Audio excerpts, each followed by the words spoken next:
for listening. Oh, we just caught the end of that. That was War. Lowrider.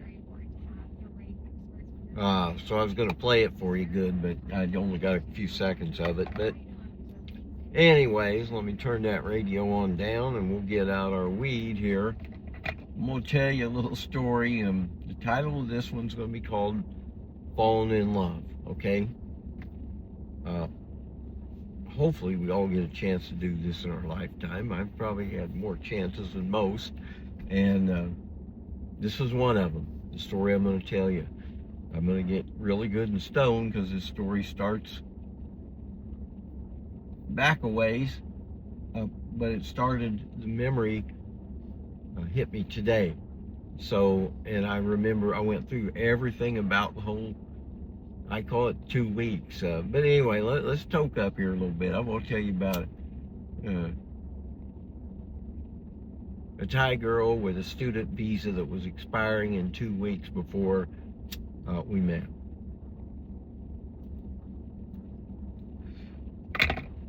What do you think she wanted to do, okay? I was just obliging. Okay, here's what happened. Start this whole story. We need to go back to July 2011.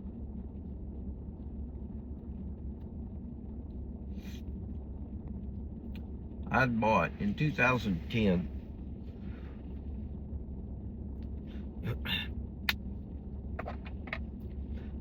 in 2010 I bought a 1971 Chevy Nova. I had a 69 Nova when I was in high school.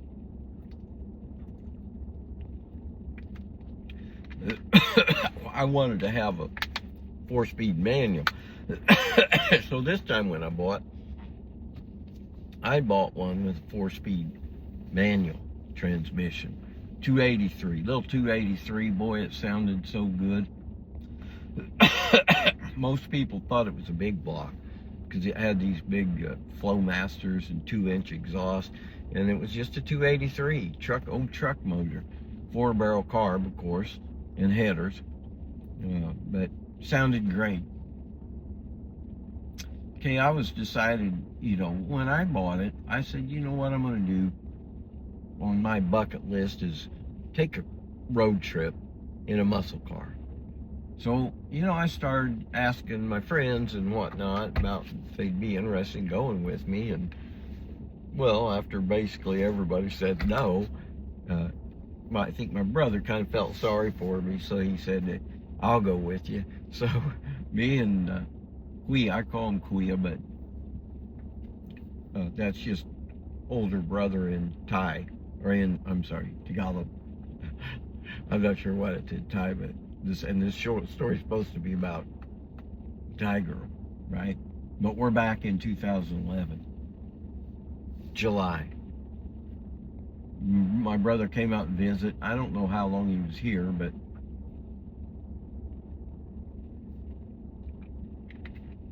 at some point when he's ready to get back, we're going to take my Nova and we're going to spend, you could still, if I'm in my Ford pickup, I could comfortably get to Indiana in 3 days. You're going to drive a little bit, but, shorter days, I should say.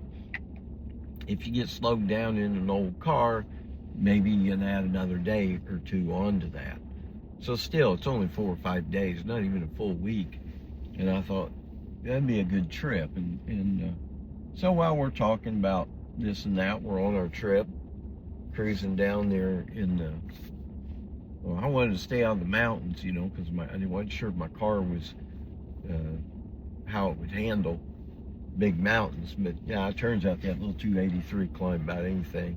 You won't even see the temperature gauge spike. So anyway, we're tooling down there, and I'm thinking we're maybe in New Mexico when we got to Roswell. you know, this is a funny thing. You know, our GPS quit working, our cell phones quit working, and then we saw a big statue of ET. So I got the Nova in front of that and took a picture. I've got that picture. Anyways, then where it goes from there is during the conversations we had along the road, my brother asked me, "Is there, you know, any girls that are you're dating?" Because even at that time in 2011, yeah, technically I was married, but I was dating. So, because my wife, when she got her, when we got married, she moved up to the Bay Area to get a job for a company she used to work for before. So, you know. But anyway, my brother knew my status through my whole life, and he's probably, you know, I mean, he never did stop me and tell me, you know, "Ted, do you think your life's getting a little bit out of control?" But I guess this is his way of doing it, because he was asking me about, you know, you got any girls you think are interesting that you started seeing, you've been seeing for very long, or anything like that? And I said, you know, I described what I've noticed being the last so many years of my life. I have very easy time meeting girls. Whether it's, I mean, it was like online was there, but shoot, if you just walk into a Thai restaurant, this is going to bring us up to my story at hand here. I've rambled on about 6.5 minutes, so I'm up to what my brother asked me. Any girls you're kind of interested in? And I said, "Oh, you know, yeah." I probably told him about the Thai girl by that point in July, because no, I wouldn't have. No, because she really was. We talked 2 weeks before she was going to go back to Thailand. So she wasn't even in the sights at that time. So I'm telling my brother, "Oh, you know, this girl, that girl, whatever." And he's like, I told him, I said, "I've noticed that, you know, I meet them, I date them. Usually they were the ones like want to push the sexual stuff faster. Like if you just lean over for a kiss, and you know, you're thinking it's just going to be a quick kiss goodnight, and it turns into some kind of, you know, torrid labi salabi, as they call it in the Philippines, lip on lip. And, you know, some deep French kiss with saliva going everywhere. It's like, motherfucker, where'd that come from?"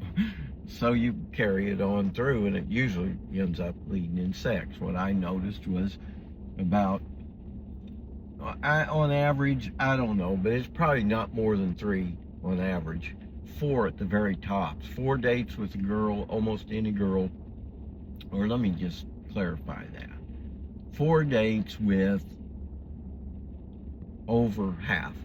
Now, I don't got to be very specific, but over half of the girls I dated and went out to meet the first time, I probably sealed them up in less than 4 dates on half of them.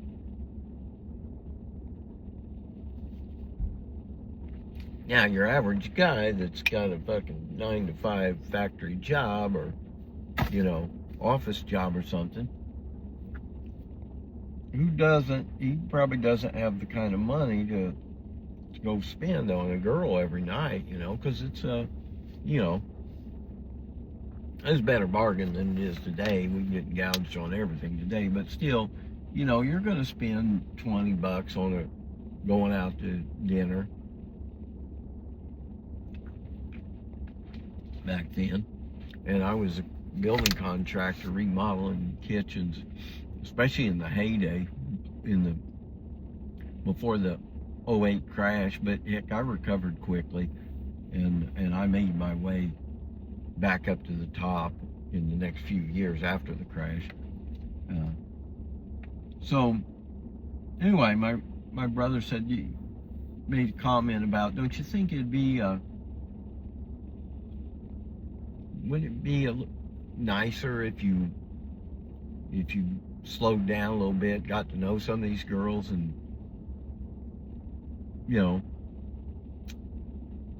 just something more than just a kind of a treadmill. You know, you jump on, you know, second date we're screwing, third date we're screwing, fourth date it's getting boring, fifth date never does arrive because another girl's got on that I got to take care of. That's pretty much what I was going through. The average girl I dated probably only saw me less than 10 times, even if we dated for 2 years. They just didn't see me very often. And usually it wasn't the 2 years anyway. So anyway, in 11, my brother said that, suggested that. And I listened to him. And so, boy,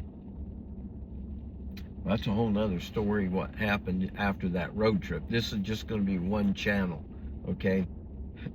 Because there's a lot of things that happened between that July and later that fall. And this is still summer, you know. And this story I'm going to tell you is about a place called the Thai Orchid in Bellflower. It's not there anymore. I think it's called Cancun now in Bellflower. On Alondra and Clark. And okay, there's this girl that was working in there. I've seen her for, you know, I've seen her in there for a while. But we just, you know, we just smile and talk and whatnot. But she started telling me a story this time when she's waiting on me. There's nobody there, and it's very, you know, what would you say? Very quiet. There's nobody else there. So she starts talking. And she said, well, I won't see you much longer. And I said, really? You gonna take off to Thailand? And she said, yeah, I'm in 2 weeks. Go to Thailand.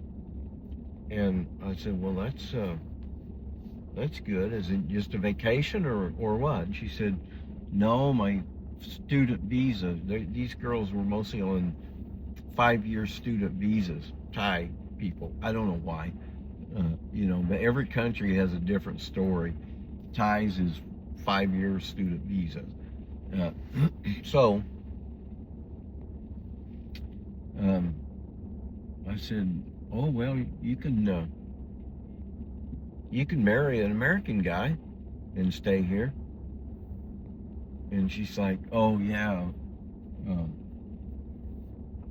I'm not really sure how the wording went from here. She said, that's not easy to find. And I was trying to tell her she's too young for me, you know, trying to be a little yabang. Because if you tell a girl, well, whether you're too young for me or I'm too old for you, it's based on who's deciding, right? It's like, oh, I'm not interested, you're too young. Oh, I'm probably too old for you. You're begging to say, you know, no. So I told her, I said, well, if you weren't, yeah, you're probably a little young for me. I said, otherwise I'd marry you. And she said, well, I'm trying to think how old I was at the time. Anyway, she spoke up and said, you know, oh, I'm actually 32 or something. And I was probably, let's see when it was. It's here now, 15 years ago. I would have been late 40s. And I said, oh, I didn't know you were that old like that. And she said, yeah, you're probably only 40, right? And I said, well, you're a pretty good guesser, you know. Yeah, she guessed me in 6 or 8 years younger than my age, so I'll take that.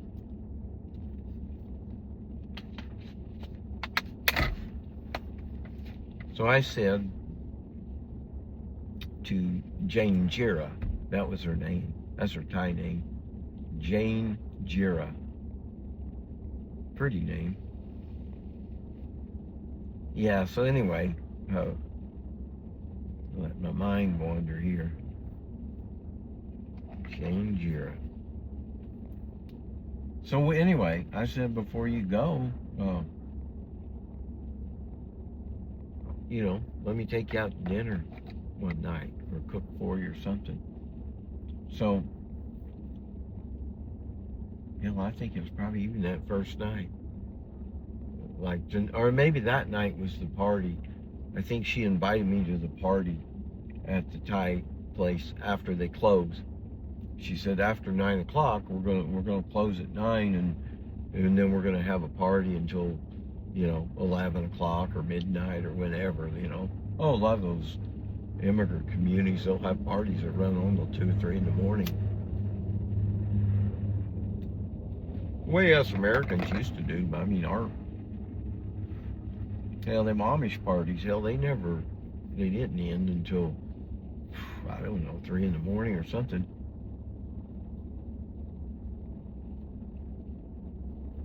Kids were rolling into their parents' driveway with their buggy, as the parents' buggy was headed out to church. You know, that's the way the parties used to be back in the old days. God damn, we stayed up all night long. So anyway, back to Jane Jira here. Okay, we did a party there.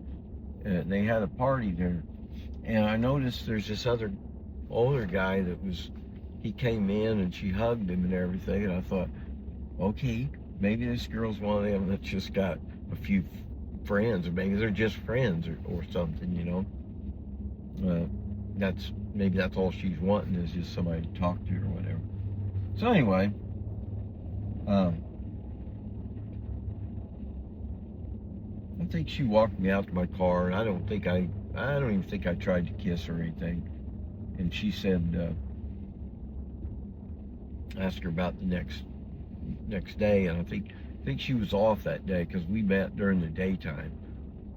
We met I said, you want to meet in the park? We met in the Bellflower Park there in the afternoon. And yeah, she drives. She drove a car, so we met there. And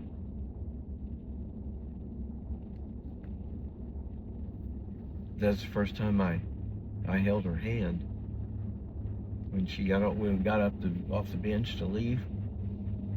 But there's already a connection there because we were talking, and she asked me about music, and I told her some of the bands I liked, or music. I said, you know, kind of a little bit of everything, rock, pop, country. And she said, you know the Cranberries? And I said, yeah, I think I've heard of them. And she's like, I like that song Zombie, you know. And then she proceeded to sing it. Zombie, zombie, what's in your head? In your head, zombie, zombie. And she sang a little bit of that. And that's, you know, I learned a couple things. Well, anytime a girl sang to me, I usually fell in love at that moment. If I already liked her looks and everything, and Jane Jira fit the bill for everything. She was just a very cute girl, man. I mean, that's the only way to say it. She's not the type that every man is going to look at and run after, but she's the kind that just, if you look at it, you just look at her personality and her smile, infectious. I would call it an infectious smile. You know, the one that grabs your attention.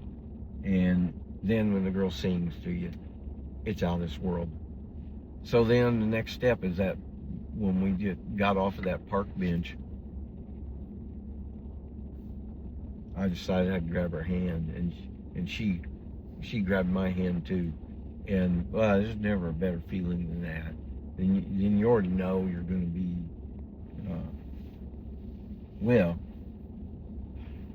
I never was the kind that would proceed with caution, let me say that. I was, goodness, you know, this all happened so fast, 2 weeks, but I can tell you the number of times there was at least,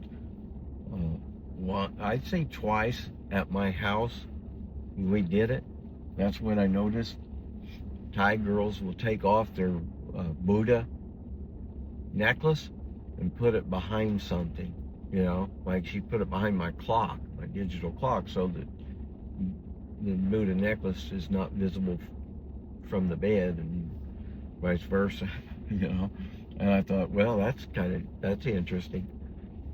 All of this, but the best time, I'll tell you the best time. This is the night she's getting ready to go.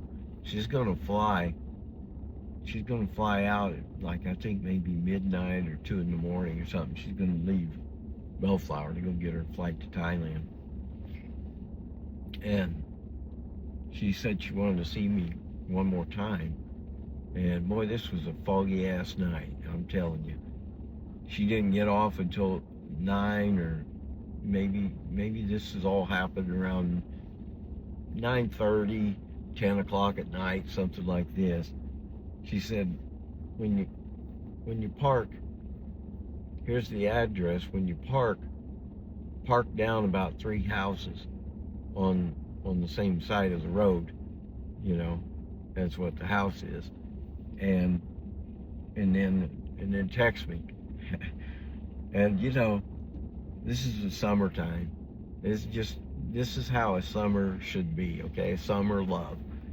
You imagine me tooling down one of these Southern California streets with fog so dense you can't hardly see a thing. And I could get the address, I could see the house, and you can read the address on the house.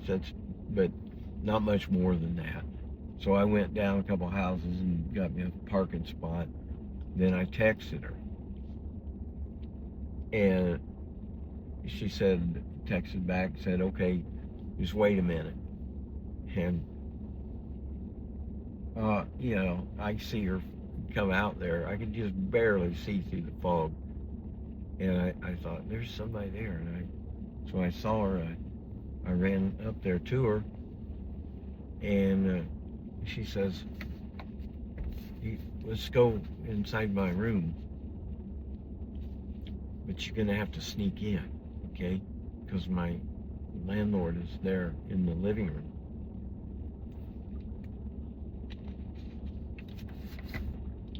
So